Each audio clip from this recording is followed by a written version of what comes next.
I'm not even going to try it. And in Rome, Italy? Okay, pretty close. And if I said any of those wrong, I'm sure that Allie will correct me shortly. But we'll go into that in a little bit. So, on behalf of Lynn and myself and Chris and Rebecca and the newlyweds, we thank you all for coming. We know what time constraints this is and the financial investment. And so on behalf of the family and behalf of Damon and Allie, thank you for coming. So, I really didn't think I would be on the agenda. I was a little bit surprised when Allie said I was. I thought, does she not remember 8 years ago when Jill and Chad got married? And I gave the father of the bride speech, or as what became to be known as the father of the bride roast. I know she had to have remembered that. She was there. But don't worry, Allie. I had a whole lot more material to work with Jill.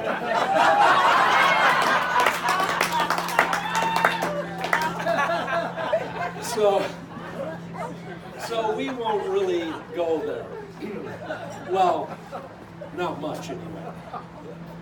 So if any of you have known Allie for any time at all, and many of you have known her for a long time, and certainly her family knows this, there's one characteristic about Allie that in a very short time period you will know. She's just a little bit picky. Now, some of you may say, you know what? She's just a young gal, a young lady that knows what she wants. Goes after it, gets it done. That's true. She's a little bit picky. Now, some of you may say, choosy, meticulous, fastidious. I'm going to say she's picky. We knew this about Allie very early on. At a very young age, we got a little insight into this one characteristic. And it was when she was 9 years old. And she had a birthday party that Lynn planned very well, organized for all the neighborhood kids. And Allie said something as she was opening the gifts, one in particular, that has gone down in Osterman family lore. Much to the delight of her family, we bring it up quite often. And much to the, what should I say, for Allie. Anyway, before I tell you what exactly that is, I'll just say that that was a little peek into one small characteristic of Allie, her choosiness. And that was when it was time to open the gifts, and one of the neighbors, Annie Soroyer, Allie, as she was opening the gift, the comment that has gone down, and don't believe me, it's on video, the camera was rolling, was, "Oh, Annie, it's not exactly what I wanted, but I still like it."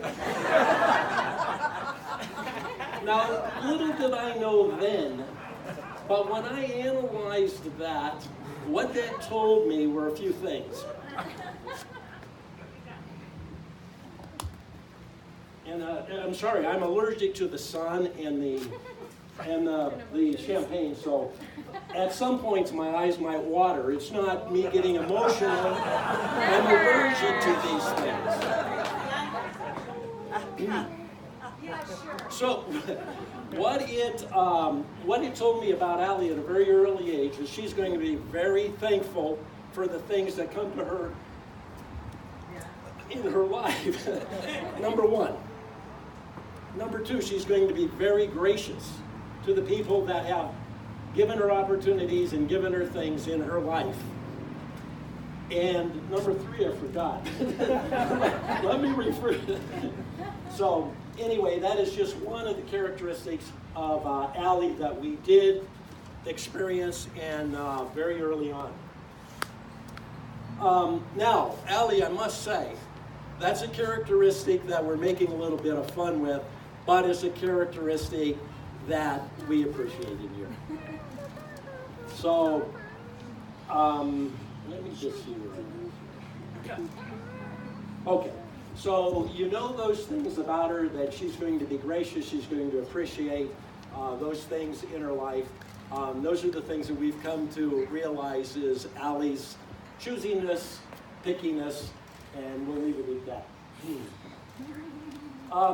I give that story because it relates to this. When it got time for Allie to start dating, the same characteristic came into play.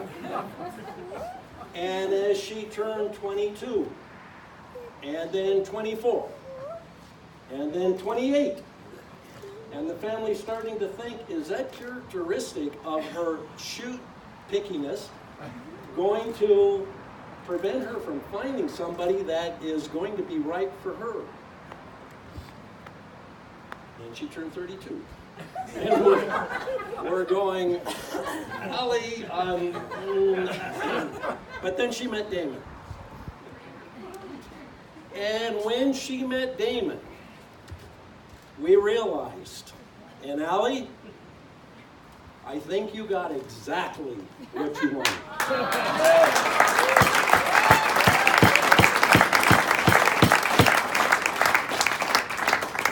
And is it any surprise? It's no surprise to me, because when I met this guy, I realized what Allie saw in him. No surprise at all. She got exactly what she wanted. She got a guy that's an outdoorsman. She got a guy that's a professional businessman, a marketer. She got a guy that's a cyclist, an extraordinary cyclist, an extreme kayaker. She got a world traveler. She got, and this is the part I really like, a guy that plays a pretty good game of tennis. And oh, by the way, he's just a little bit handsome. So, to the newlyweds for finding each other, let's give a toast.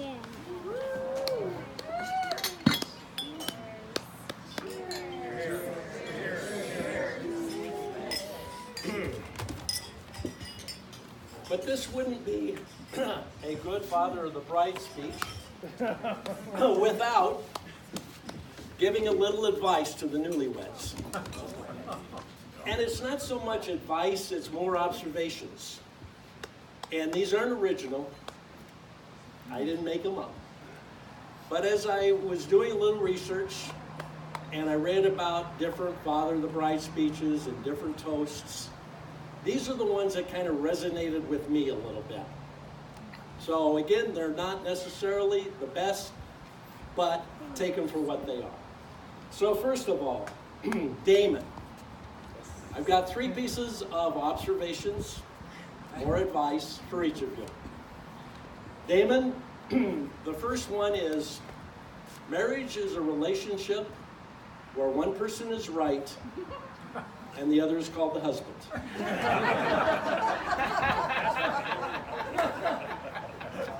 Number 2, there are 2 golden rules of marriage. One is, the wife is always right.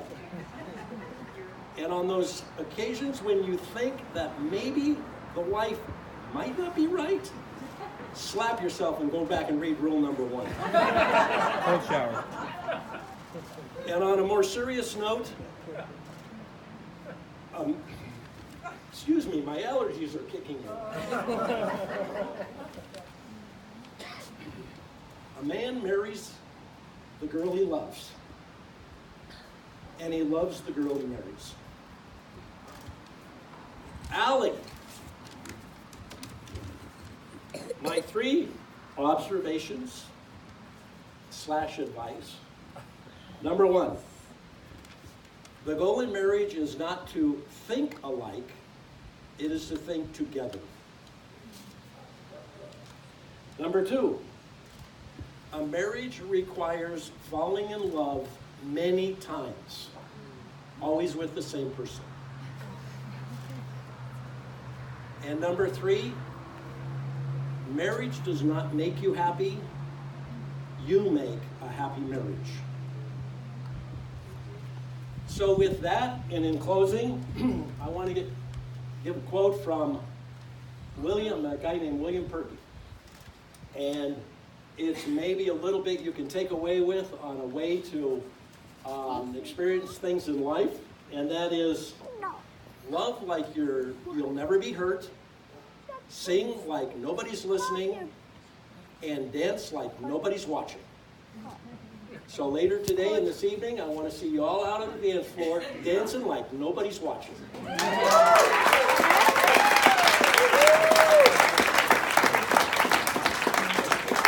Bill says, no, I don't. And with that, I'm going to turn the microphone off to Damon's mother, Rebecca, for the